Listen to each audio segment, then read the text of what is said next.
My CADA tank, brick tank, arrived in the mail today. It's an RC tank. First impressions, I haven't even opened the box, and look at that. It's a nice embossed box. Now, I'm going to take that off and see what's inside. 2 boxes. Make your bricks move.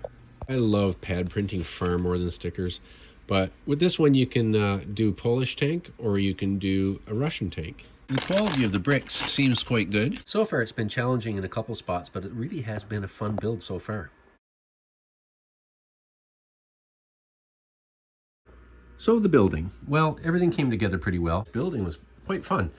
Some challenging bits in there. The biggest issue by far is how the rear end structure was built. Back here, these ends, these are the 2 ends of the drive shafts that turn around. You can see the worm gear in there. There's a little piece on here that had some armor on it that were affixed to these swivel parts here. And that was meant to prevent these from working themselves out.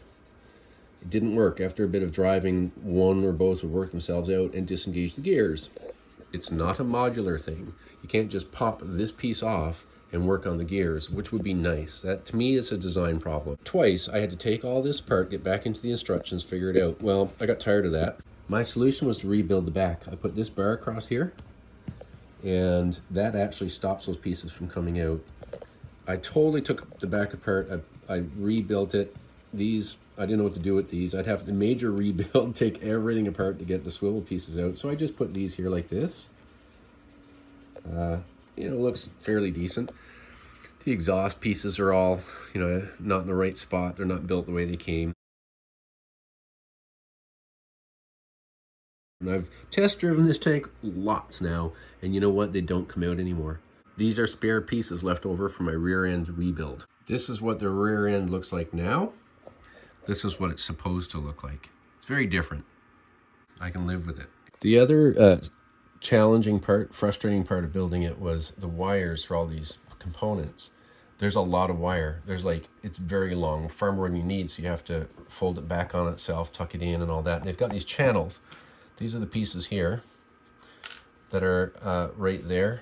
Well, I got so frustrated you know, trying to get the wires in, and they would get in there, but then after the subsequent take it apart, you know, because these things would come out and put it back together, invariably one little part of my folded wire would move somewhere and some part wouldn't go down and I have to take a whole bunch apart again and blah, blah, blah. I took the channels out. These pieces all came out of there and left far more room, wiggle room for the wire. It didn't affect the structure whatsoever, and much better. This piece, there's supposed to be a headlight that clips into here. It's a very poor fit because the piece, it's not a piece that's meant to clip in there. Invariably driving the tank around the house, I've discovered today that it's gone, and I haven't been able to find it yet. The other thing is these pieces are supposed to be raised up a little bit. Now, as it came, I added the black spacers because you're supposed to clip these into the pieces that are in there. Well, it didn't quite. It was such a loose fit because you couldn't quite press them all the way on that invariably they'd pop off. This was by far the head shaker, absolutely bizarre part. Putting these side fuel tanks together, this piece did not have enough purchase inside of these pieces to hold on. I could tip it up, it just fell off. It was literally like this. I tried a few Lego pieces, I tried a few things. Eventually I gave up. Nothing a little bit of super glue, CA glue, couldn't solve. So this piece has a little bit of super glue on each end of the stud, and I super glued that together. The vibration of the tank and stuff, these things start moving around. So I put them on with the spacer, and then I just unprototypically rest it right down like that, flat. That seems to work. I like the single piece gun barrel.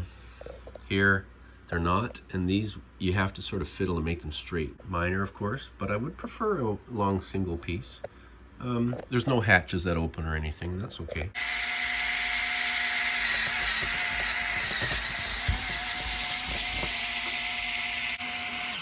So while the tank will go over rough objects, like these stones, it won't go over smooth things. It won't get a bite on it. And I've tried this at different angles, coming at it at different angles. Is that a big deal? No.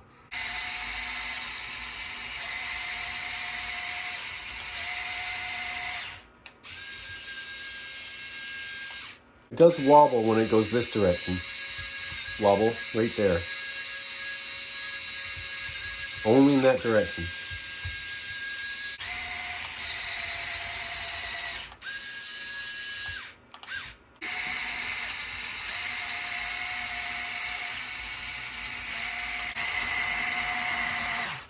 Okay, so it's 3 degrees Celsius and rain, but I just had to. Will it do it? Will it do it? It will. Bit more of a challenge over this terrain though, I think. What fun. Oh yeah, look at that.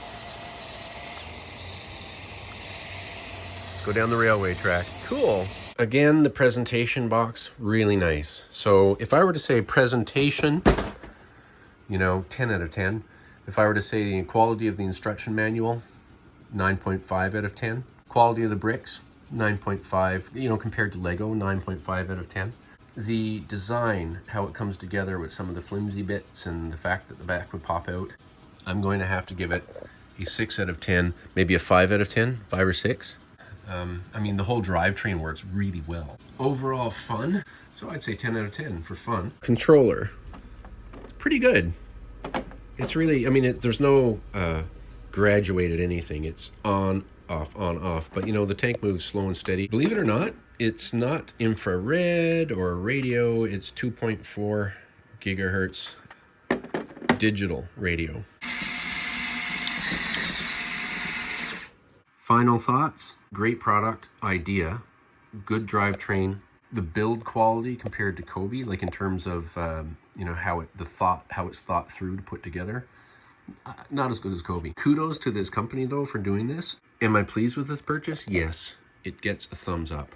Would I buy this product again? Yes, I would.